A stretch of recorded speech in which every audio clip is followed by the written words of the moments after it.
J'ai le souvenir une fois d'avoir eu un membre néo-nazi et il a eu des propos clairement nazis. On l'a viré bien entendu de l'hémicycle.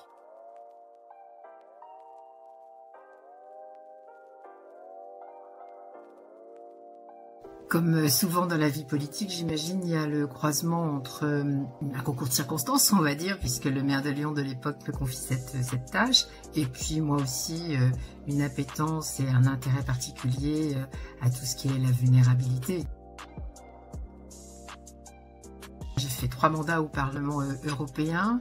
J'ai un sentiment un peu de frustration en fait s'agissant de la question des personnes handicapées parce que je sens bien qu'il y a un véritable intérêt. Il y a beaucoup de résolutions, beaucoup de prises de parole fortes, mais malheureusement un peu moins de concrétisation. Et je pense que ça serait bien que le Parlement, que l'Union dans son ensemble, aille sur le terrain de la concrétisation, sur la question de l'accès au logement, sur la question de l'accessibilité. Il y a des choses qui se font, mais la contrainte est un peu difficile à obtenir. Sur la question du niveau de vie des personnes handicapées aussi. Bref, je crois qu'il y a encore beaucoup à faire en la matière. D'abord cibler quelque chose de très très négatif. J'étais vice-présidente du Parlement européen entre 2014 et 2019 et j'ai le souvenir une fois d'avoir eu un membre néo-nazi qui s'est exprimé dans l'hémicycle.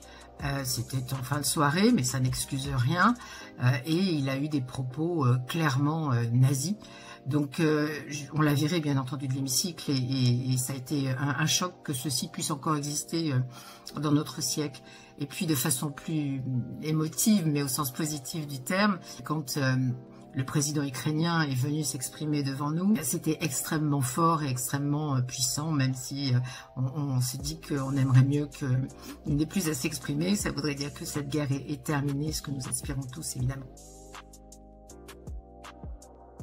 Je suis fière de beaucoup de législations parce qu'on a contribué à transformer la vie des gens, je pense. Mais je dirais que les dernières avancées avec les cartes de transport et les cartes de parking pour les personnes handicapées qui pourront être utilisées dans toute l'Union, c'est un peu un symbole de la rencontre entre une nécessité pratique, mais ô combien utile pour les personnes, avec cette fonction qu'a le Parlement européen, qu'a l'Union européenne, d'homogénéiser les pratiques.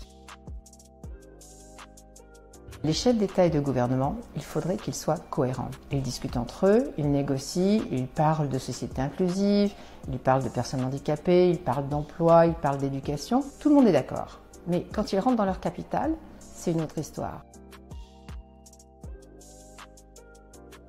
Ah oui, je suis restée alignée à 100% avec cette idée que l'intérêt général n'est pas nécessairement la valeur la mieux portée quand les représentants et les chefs d'État et de gouvernement expriment surtout l'intérêt national. Alors évidemment, je ne disconviens pas que un État reste un État et il faut défendre son point de vue. C'est la confrontation qui fait aussi la valeur des choses.